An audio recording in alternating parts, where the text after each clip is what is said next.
नमस्कार, स्वागत है आपका हॉर्नबिल टीवी में और मैं हूं आपके साथ शिखा सकलानी। बुलेटिन की शुरुआत करते हैं बड़ी खबर के साथ। उत्तराखंड में चारधाम यात्रा से जुड़ी बड़ी खबर। केदारनाथ हेली सेवा पर मॉनसून ब्रेक। 14 सितंबर तक हेली सेवा पूरी तरह रहेंगी बंद। मौसम और डीजीसीए की अनुमति मिलने पर दोबारा शुरू होगा हेली सेवा का संचालन। खराब मौसम और उड़ान सुरक्षा को देखते हुए लिया गया फैसला। आपको बता दें कि उत्तराखंड में चारधाम यात्रा जारी है। ऐसे में चारधाम यात्रा से जुड़ी बड़ी खबर सामने आ रही है, जहां केदारनाथ हेली सेवा पर मॉनसून ब्रेक लग गया है। 14 सितंबर तक हेली सेवा पूरी तरह बंद रहेंगी। मौसम और डीजीसीए की अनुमति मिलने पर दोबारा हेली सेवा का संचालन किया जाएगा। खराब मौसम और उड़ान सुरक्षा को देखते हुए फैसला लिया गया है। आपको बता दें कि केदारनाथ हेली सेवा मॉनसून के चलते बंद कर दी गई है। 14 सितंबर तक हेली सेवा पूरी तरह बंद रहेंगी। मौसम और डीजीसीए की अनुमति मिलने पर दोबारा संचालन होगा।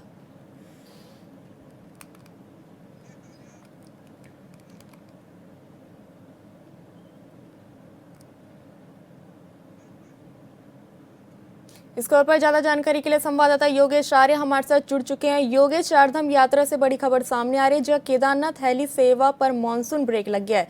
ऐसे में कब तक ये प्रतिबंध रहेगी संचालन?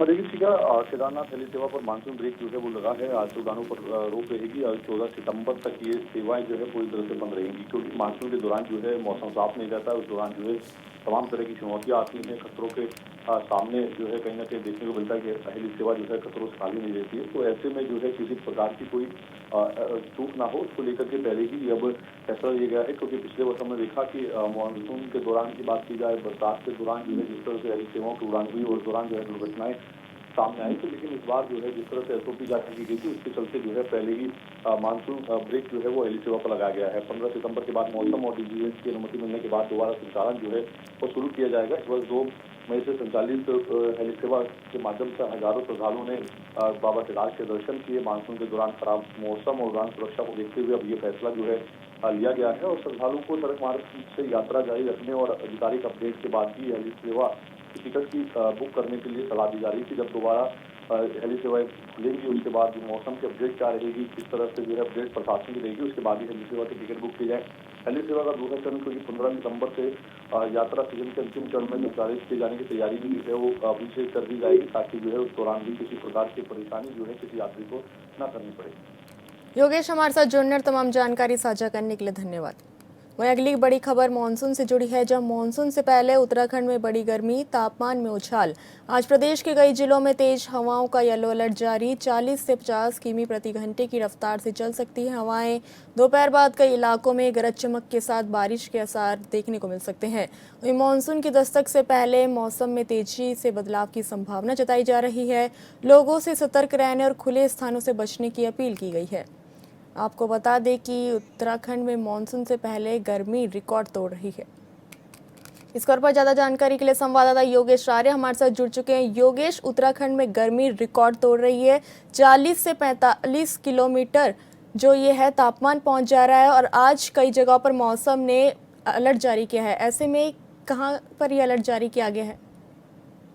देखिए सीखा, मानसून से पहले उत्तराखंड में गर्मी बढ़ी है, तापमान में उतार आया है और ऐसे में देखने को मिलता है कि जिस तरह से मानसून की दस्तक होती है उससे पहले एक सप्ताह के अंतराल में जो है ऐसे इलाकों में जहां मानसून की एंट्री रहती है वहां पर तापमान की जो स्थिति होती है वो कहीं ना कहीं देखने को मिलती है। उसमें उछाल आता है, तापमान बढ़ता है, लोगों को गर्मी महसूस होती है, उमस भरी गर्मी का एहसास होता है। उसके बाद मानसून की एंट्री होती है और फिर उससे गर्मी से राहत मिलने का उम्मीद जो है वो रहती है।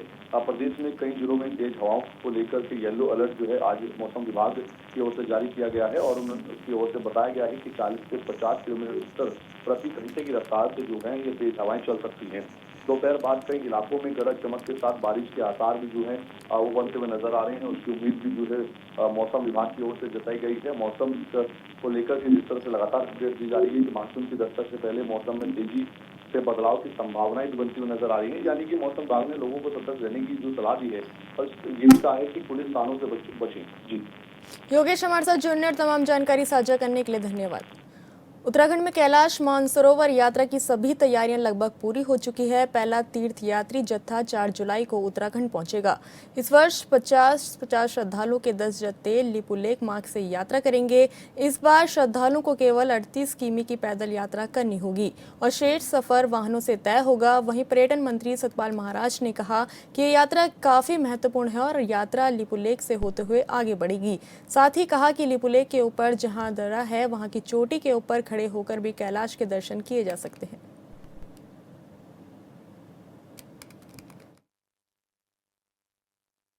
महत्वपूर्ण है और यात्रा में लिपू लेक के ऊपर जहां पर दर्रा है वहां के चोटी के ऊपर आप खड़े होकर के एक ऐसा स्थान है जहां से आप कैलाश का दर्शन कर सकते हैं बिना चाइनीज वीजा लिए, बिना पासपोर्ट के आप भारत की भूमि से ही कैलाश का दर्शन कर सकते हैं। और आदि कैलाश जहां पर माननीय प्रधानमंत्री जी गए हैं वो भी एक ऐसा है कि एक छोटा सा स्वरूप है कैलाश पर्वत का, तो लोग वहां भी दर्शन कर रहे हैं। फिर हमारा ओम पर्वत आ गया, नाभी डांग आ गया, उसके बाद यात्रा भी हमारी चलेगी चीन से जो आएगी और मानसरोवर की यात्रा यहाँ से लिपू लेक के दर्रे से होते हुए आगे बढ़ेगी। जिला कांग्रेस कमेटी रुड़की महानगर के तत्वाधान में कांग्रेस अध्यक्ष मल्लिकार्जुन खड़गे और राहुल गांधी के आगमन पर छात्रों की गूंज कार्यक्रम का आयोजन किया गया। कार्यक्रम को पूरी तरह गैर राजनीतिक रखते हुए छात्रों के भविष्य, शिक्षा व्यवस्था और प्रतियोगी परीक्षाओं में पारदर्शिता जैसे मुद्दों पर विस्तार से चर्चा की गई।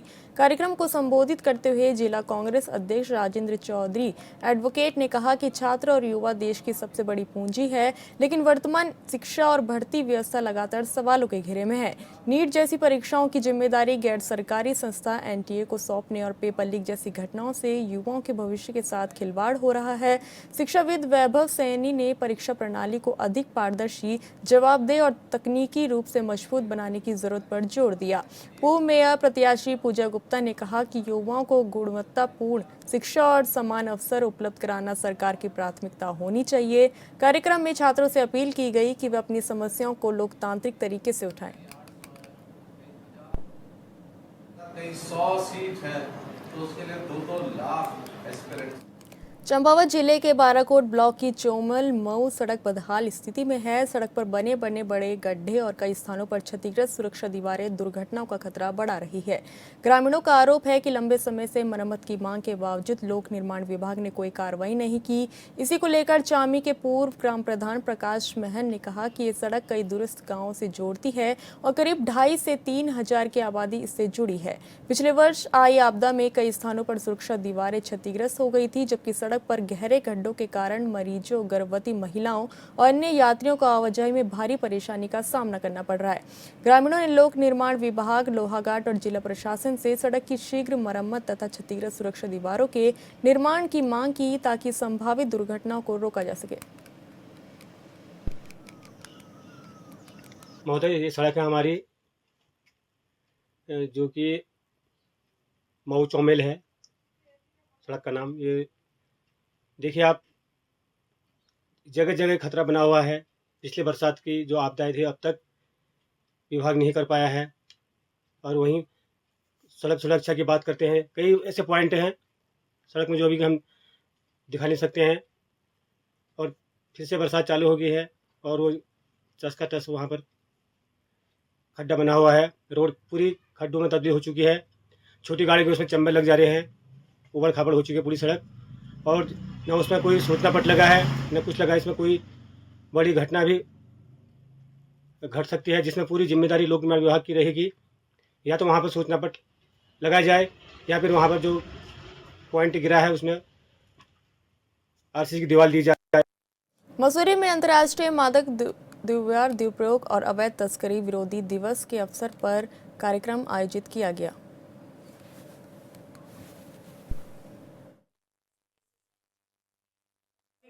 3-4 बार who's using drugs in every family in India. Not uncommon. में कार्यक्रम आयोजित किया गया जब नशे के खिलाफ लड़ाई केवल पुलिस और प्रशासन की नहीं, ये अपील की गई है। मसूरी में नशे के खिलाफ पर कार्यक्रम का आयोजन किया गया। समाज और पर्यटन व्यवसाय से जुड़े व्यक्ति की जिम्मेदारी इस दौरान तय की गई। मसूरी में अंतर्राष्ट्रीय मादक द्रव्य दुरुपयोग और अवैध तस्करी विरोधी दिवस के अवसर पर जिला प्रशासन और समाज कल्याण विभाग ने नगर पालिका सभागार में hotel, home stay, resort, restaurant और पर्यटन व्यवसायियों के लिए जागरूकता कार्यशाला आयोजित की गई। कार्यशाला में नशा रोकथाम, पर्यटकों की सुरक्षा और पर्यटन प्रतिष्ठानों की कानूनी जिम्मेदारियों पर विस्तार से जानकारी दी गई। कार्यक्रम में डॉक्टर राजेश कुमार ने कहा कि नशे के खिलाफ लड़ाई केवल पुलिस और प्रशासन की नहीं बल्कि समाज और पर्यटन व्यवसाय से जुड़े व्यक्ति की जिम्मेदारी है। वो सेशन वैसा नहीं हो, गड़बड़ भी निकलता है, तो हम लोग फैमिली को माना। 26 जून को एक पूरे की पूरे दुनिया में इसके ऊपर कार्यक्रम चलाया जाता है। हम लोग अपने आप को रीडेडिकेट करते हैं कि नशा एक ऐसी समस्या है जिससे कोई अछूता नहीं है। अगर कोई नशा नहीं कर रहा है मगर वो सड़क पे चला, कोई दारू पीने वाला है और दारू पीने के कारण उसने उसको ठोक दिया, उसकी कोई गलती नहीं थी। एक बच्चा है जो नशा कर रहा है, 4 से 5 हजार रुपया उसको एक दिन का चाहिए, वो कहाँ से पैसा लाएगा? तो वो क्राइम करता है, वो मोबाइल चोरी करता है, वो चेन स्नैचिंग करता है, वो घर में जाके चीज़ों को उठाता है। तो ये बहुत इम्पोर्टेंट ये है कि हम जो नया जो ड्रग यूज़र बन रहे हैं उसको हम नहीं होने दें। और उसके लिए भारत सरकार ने बहुत अच्छा प्रोग्राम लॉन्च किया है, नवचेतना, कि ये क्लास 6, 7, 8 के लिए और 9, 10 से 11 के लिए है। और अमित शाह जी ने इसको लॉन्च किया था 2 साल पहले। तो एक इम्पॉर्टेंट बात यह है कि जो नशा नहीं कर रहे उनको नशा नहीं करना है। रामनगर पुलिस ने लूट के एक मामले में फरार चल रहा आरोपी योगेश सागर को गिरफ्तार कर उसके कब्जे से लूटी गई स्कॉर्पियो बरामद करने का दावा किया है। पुलिस के अनुसार 9 जून को पीरूमदारा निवासी शफीक हैदर ने स्कॉर्पियो, नकदी और चांदी की चेन लूट जाने की शिकायत दर्ज कराई थी। जांच के दौरान पुलिस ने 25 जून को हाथी डगर क्षेत्र से आरोपी को गिरफ्तार कर लिया। पुलिस ने कहा कि आरोपी पहले से जिला बदर था और बिना अनुमति नैनीताल जिले की सीमा में पाया गया। इस पर उसके खिलाफ गुंडा अधिनियम की धारा 310 के तहत भी अलग मुकदमे दर्ज किए गए हैं। आरोपी को न्यायालय में पेश कर आगे की कार्रवाई की जा रही है।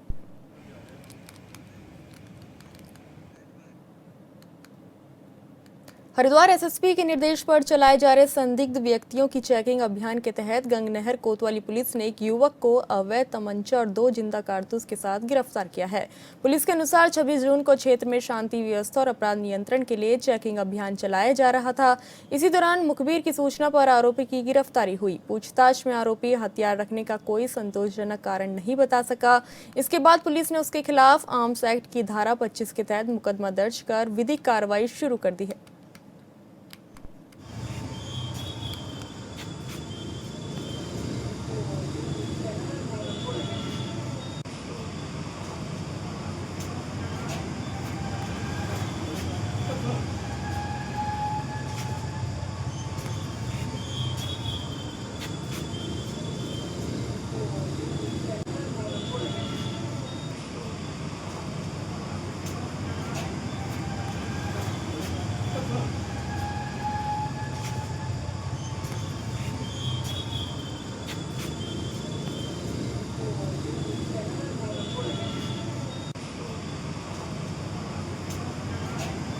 उत्तराखंड के कर्णप्रयाग में हुए विवाद के बाद प्रदेश का माहौल अभी पूरी तरह सामान्य भी नहीं हुआ था कि पंजाब से आए निहंग सिखों के एक समूह की उत्तराखंड में एंट्री को लेकर नया विवाद खड़ा हो गया। निहंग सिखों की घोषणा के बाद प्रदेश की सीमा पर बैरिकेडिंग की गई, लेकिन पुलिस की रणनीति फेल हो गई। सीमा पर बैरियर तोड़कर सैकड़ों की संख्या में निहंग सिख देहरादून तक पहुंच गए। ये अलग बात है कि जिला प्रशासन के आश्वासन के बाद निहंग लौट गए, लेकिन सवाल अब भी छोड़ गए। इस रिपोर्ट में देखिए।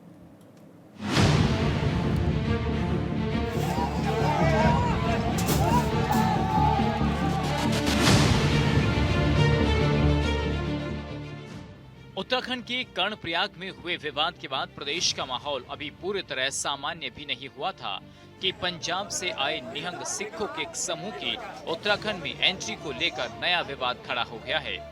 निहंग सिखों की घोषणा के बाद प्रदेश की सीमा पर बैरिकेडिंग की गई, लेकिन पुलिस की रणनीति फेल हो गई। सीमा पर बैरियर तोड़कर सैकड़ों की संख्या में निहंग सिख देहरादून तक पहुंच गए। ये अलग बात है कि जिला प्रशासन के आश्वासन के बाद निहंग लौट गए, लेकिन कई सवाल भी छोड़ गए। देखिए, कल लगातार वार्ता के बाद जो कुछ जत्थे यहाँ पर आए थे और उनसे लगातार हमारी वार्ता पांटा साहिब में हुई थी। कई लोगों के द्वारा इसमें मान भी लिया गया था। कुछ लोगों के द्वारा करीब 15-20 लोगों ने बैरियर तोड़ के प्रवेश करने की कोशिश की थी, उनको बाद में समझा के वापस भेज दिया गया था। आज भी सुबह से हमारी लगातार वार्ता चल रही है। मुझे उम्मीद है कि जितने भी जत्थेदार यहाँ आए हैं उनकी सभी डिमांडों पर हम लोग विचार कर रहे हैं और वो भी हमारी बातों को समझेंगे। जो सामाजिक सौहार्द है उसे बनाए रखने में हमारा सहयोग करेंगे। उत्तराखंड के कर्णप्रयाग में हुई झड़प के बाद निहंग सिखों की मुख्य मांग अपने 4 साथियों की रिहाई और पुलिस द्वारा उन पर की गई एक तरफा कार्रवाई के निष्पक्ष जांच कराना है। इसके अलावा वे हेमकुंड साहिब जाने वाले तीर्थ यात्रियों के लिए निर्बाध मार्ग और सुरक्षा सुनिश्चित करने की मांग भी कर रहे हैं। इस विवाद में दोनों तरफ से मामला दर्ज किया गया, लेकिन केस को हरिद्वार ट्रांसफर कर दिया गया, जिस पर स्थानीय लोगों के साथ विपक्ष ने भी सवाल उठाए हैं। विपक्ष और प्रदेश के लोगों का क्या कहना है आगे बताएंगे, लेकिन निहंगों का क्या कहना है ये सुनना जरूरी है। हम उन सिंहों की तरफ से माफी मांगते हैं, कॉम्प्रोमाइज करके इस चीज को खत्म किया जाए। 4 सिंहों को बाइज्जत अपना जैसे पंजाब में वापस भेजा जाए। ठीक है, हम किसी तरीके का लड़ाई दंगा माहौल खराब नहीं करना चाहते, ना हम किसी तरीके की है ना कि किसी भी तरीके का जो है लॉ एंड ऑर्डर खराब करना चाहते हैं। हम बहुत शांतमय तरीके से सतनाम वाहिगुरु का जाप करते हुए, मूल मंत्र का जाप करते हुए अपना हेमकुंड साहिब जाना चाहते हैं। सबको हमने यही बोला है कि हमें अपनी यात्रा पूरी करने दीजिए उन्होंने, और हमें आश्वासन दिया है कि 2-4 दिनों के अंदर हम उनकी बेल करवा देंगे। इस घटनाक्रम के बाद राजनीतिक बयानबाजी भी तेज हो गई है। विपक्ष का आरोप है कि सरकार कानून व्यवस्था बनाए रखने में विफल रही है। कांग्रेस प्रवक्ता का कहना है कि ये सब जो हुआ है ये सरकार का फेलियर है और इतना उत्पात करने वाले निहंगों को वीआईपी ट्रीटमेंट देकर वापस भेजा गया, जो भाजपा के लिए शर्म की बात है। ऐसे उत्पातियों को सरकार ऐसे भेजेगी तो इस समझ से परे है। भाजपा ने हमेशा उत्तराखंड के विरोध में काम किया है और उत्तराखंड का माहौल खराब करने वालों की ऐसी विदाई क्या दर्शाती है कि सरकार क्या निहंगों से डर गई है। चारधाम यात्रा शुरू होने से पहले कांग्रेस पार्टी ने कानून व्यवस्था को लेकर के सरकार को चेताने और जगाने का काम किया था, लेकिन सरकार के कान पे जू नहीं देगी। अब जिस तरीके से चारधाम यात्रा में खुलेआम हथियार लहराए जा रहे हैं, लोगों को घायल किया जा रहा है, बॉर्डर पर हथियारों के साथ प्रदर्शन हो रहा है, जनता में भय का माहौल पैदा करने की कोशिश हो रही है, इसे सीधा सीधा सरकारी संरक्षण प्राप्त हुआ है ऐसा लग रहा है। क्योंकि जब कानून का पालन सरकार नहीं करवा पा रही है, शांति व्यवस्था नहीं बना पा रही है, अराजकता की खुली छूट है, तो ये इंटेलिजेंस का भी फेल्योर है, कानून व्यवस्था का भी फेल्योर है। सरकार को ना जनता की कोई चिंता है, ना श्रद्धालुओं की कोई चिंता है। खुलेआम अराजकता हो रही है और भय का माहौल श्रद्धालुओं में भी दिखाई दे रहा है, जनता में भी दिखाई दे रहा है। वहीं सत्ता पक्ष का कहना है कि किसी को भी कानून अपने हाथ में लेने की अनुमति नहीं दी जाएगी और नियमों के अनुसार कार्रवाई होगी। सांसद नरेश बंसल ने प्रतिक्रिया दी है। उन्होंने कहा कि इस मामले को पंजाब चुनाव से जोड़कर नहीं देखा जाना चाहिए। बंसल ने कहा कि सरकार और प्रशासन की जिम्मेदारी है कि कानून व्यवस्था भी बनी रहे और सामाजिक सौहार्द भी कायम रहे। उन्होंने कहा कि चारधाम यात्रा आस्था और श्रद्धा की यात्रा है, इसलिए सभी पक्षों को संयम बरतना चाहिए और किसी भी ऐसी स्थिति से बचना चाहिए जिससे प्रदेश का भाईचारा और शांति प्रभावित हो। नहीं, पंजाब के साथ साथ उत्तराखंड का भी इलेक्शन है, इसलिए इलेक्शन की कोई उसमें ऐसी बात नहीं है, पर शासन प्रशासन को दोनों चीजें ध्यान में रखनी पड़ती है, सख्ती भी करनी है, कानून व्यवस्था न बिगड़े ये भी ध्यान रखना है और सामाजिक सौहार्द न बिगड़े इसका भी ध्यान रखना है। मैं भी एक वीडियो देख रहा था तो उसमें निहंगों ने कहा है कि हमारा किसी से कोई लड़ाई झगड़ा नहीं है, हम शांति से अपनी यात्रा करना चाहते हैं। अभी मैंने रास्ते में आते हुए वीडियो देखा है और केवल इतना है कि हमारे जो 4 निहंग जेल में हैं उनकी जमानत हो जाएगी तो हम उनको साथ लेके चले जाएंगे।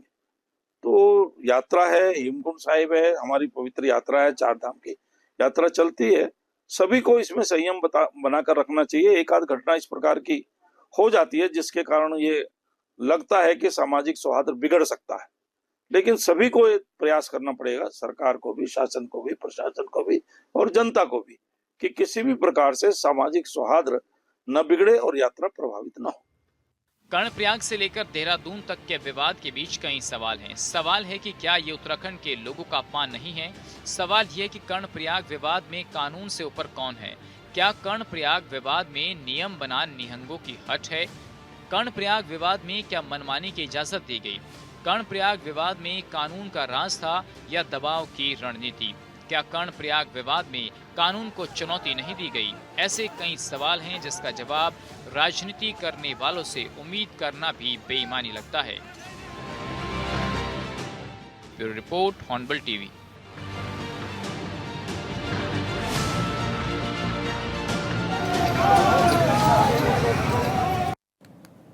उत्तराखंड में मानसून की अभी एंट्री नहीं हुई, लेकिन गुरुवार रात पहाड़ों में हुई भारी बारिश की वजह से भारी नुकसान की खबरें सामने आई है।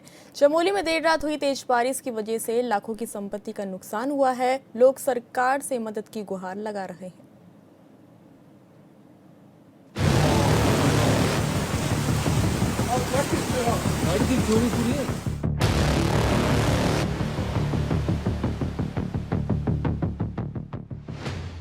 उत्तराखंड में मानसून सीजन शुरू होने से पहले ही चमोली जिले के नारायणबगड़ में तेज बारिश ने तबाही जैसे हालात पैदा कर दिए। देर रात हुई मूसलाधार बारिश के बाद भारी मात्रा में मलबा बाजार, स्कूल, दुकानों और राष्ट्रीय राजमार्ग पर आ गया। कई वाहन मलबे की चपेट में आ गए, जबकि हाईवे घंटों बाधित रहा। राहत की बात यह रही कि इस घटना में कोई जनहानि नहीं हुई। वो हर साल आते रहता है और इसकी स्थिति ज्यों की त्यों बनी है। इसमें कई बार हमने लिखित में भी दे दिया है, मौखिक में भी बोल दिया है। प्रशासन आता है, चले जाता है, लेकिन यहाँ पे होता नहीं कुछ काम। और अभी हम ये चाह रहे हैं कि इसका स्टेटमेंट इस ढंग से हो जाए कि जो ये पानी बार बार यहाँ परेशान ना करे। बाजार में बाजार की स्थिति बहुत नाजुक हो रही है। सारे व्यापारी परेशान हैं, सारे जिनके कमरों में पानी घुस गया, किसी के कुछ सारे बर्बाद हो गया है। गाड़ियों की बात करें, कम से कम 5-6 गाड़ियाँ दबी रात को, कई तो रात को निकाल दी गई रात को, और अभी कुछ दबी है। सुबह की बात करें, 5 घंटे बाधित रहा यातायात, और उसके बाद तो गिरिफ वालों ने खोल दिया था। रोड तो खोल दी थी, लेकिन अभी मलबा वैसे का वैसे पड़ा है। अभी लगे हैं काम करने में। बृहस्पतिवार देर रात हुई अतिवृष्टि के बाद नारायणबगड़ बाजार में भारी मात्रा में पत्थर और मिट्टी का मलबा आ गया। राजकीय इंटर कॉलेज परिसर, कई दुकानों और वाहनों में मलबा घुस गया। राष्ट्रीय राजमार्ग भी मलबा से पट गया, जिससे यातायात पूरी तरह बाधित हो गया। सुबह से बीआरओ की टीम मार्ग को खोलने में जुटी रही, जबकि स्थानीय प्रशासन ने मौके पर पहुंचकर नुकसान का आकलन शुरू कर दिया। हर साल ऐसा हो रहा है, हर दूसरे तीसरे साल जो है नारायणबगड़ बाजार में ऐसा हो रहा है। तो इस संबंध में हमने पहले भी बोला था कि यहाँ का इस पीछे जो है इसका स्थायी ट्रीटमेंट किया जाए, लेकिन स्थायी ट्रीटमेंट इसका हुआ नहीं है। उस समय त्रिवेंद्र सिंह रावत की सरकार थी, तो हमने उस समय भी बोला था कि भाई इसका स्थायी ट्रीटमेंट हुआ। इसका कोई स्थायी ट्रीटमेंट नहीं हुआ। हर बारिश में ये आता है और यहाँ के व्यापारी बहुत परेशान है, यहाँ के लोग बहुत परेशान है। ये दुकानों के अंदर मलबा घुस जाता है, और ये है कि अभी तक जो है व्यापारियों को कभी मुआवजा तक भी नहीं मिला। बड़ी दुख की बात है कि व्यापारियों का इतने नुकसान होने के बाद कभी उनको आर्थिक सहायता मिली नहीं है। आप देख रहे होंगे कि इतने नुकसान के बाद भी व्यापारी यहाँ जो हैं और यहाँ के जो स्थानीय निवासी हैं वो रात में घुट के और डर के मारे जी रहे हैं। स्थानीय लोगों का कहना है कि यह कोई पहली घटना नहीं है। पिछले 8 से 10 वर्षों से हर बारिश में इसी स्थान पर भारी मलबा आता है। यहाँ स्थित प्राथमिक स्वास्थ्य केंद्र भी लगातार खतरे की जद में रहता है, लेकिन अब तक स्थायी सुरक्षा कार्य नहीं किए गए। लोगों का आरोप है कि प्रशासन और सरकार ने इस संवेदनशील क्षेत्र के लिए कोई ठोस योजना नहीं बनाई है। पहली बार जो अभी इस मानसून सत्र की पहली बारिश आई, उससे अतिवृष्टि, जो कल रात एक अतिवृष्टि हुई और हमारे जो नारायणबगड़ मुख्य बाजार है, हॉस्पिटल के बगल में एक बड़ा नाला आने के कारण काफ़ी दुकानों में मलबा घुसा। मैं स्वयं यहाँ पे सुबह ही पहुँचा हूँ, और प्रशासन के हमारे एसडीएम साहब, हमारे नायब तहसीलदार जी, पटवारी जी, अपनी पुलिस प्रशासन, सभी लोग मिलकर सहयोग कर रहे हैं। हमारे ग्रीफ के जो बीआरओ है वो रोड साफ करने का काम कर रहे हैं, और अधिक से अधिक मलबा अभी तक उठान हो गया है, गाड़ियां पास हो गई हैं। अब अन्य जो भी कार्य है वो यहीं पे रह के हम पूर्ण करने का प्रयास करें। निसंदेह हम सबके लिए ये चिंता का विषय है, और आज जैसे मैं यहाँ पर आया हूँ देखने को भी मिल रहा है, भारी संख्या में मलबा भी आया है, सड़क भी अवरुद्ध हुई है। और अभी मैं इंटर कॉलेज के ऊपर का निरीक्षण करने भी जाऊंगा, और मैं जिलाधिकारी जनपद चमोली से भी ये मांग करता हूं कि भविष्य में बहुत जल्द से जल्द बरसात से पहले यहाँ पे नाले का निर्माण का कार्य हो जाए और इस कवर का कार्य हो जाए। इसके लिए मैं आज ही अपने जिलाधिकारी जी को पत्र के माध्यम से भी यहाँ पर शीघ्र कार्य के लिए जो है ज्ञापन प्रेषित करूँगा, और माननीय मुख्यमंत्री जी से भी नारायणबगड़ के लिए विशेष पैकेज की मांग करूँगा। चमोली जिला आपदा की दृष्टि से बेहद संवेदनशील माना जाता है। पिछले वर्ष थराली और चेपड़ो क्षेत्र में आई आपदा में भारी नुकसान हुआ था।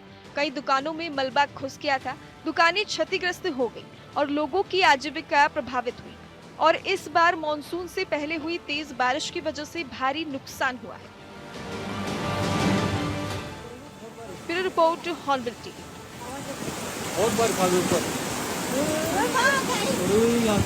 फिलहाल इस बुलेटिन में इतना ही। आप देखते रहिए हॉर्नबिल टीवी। नमस्कार।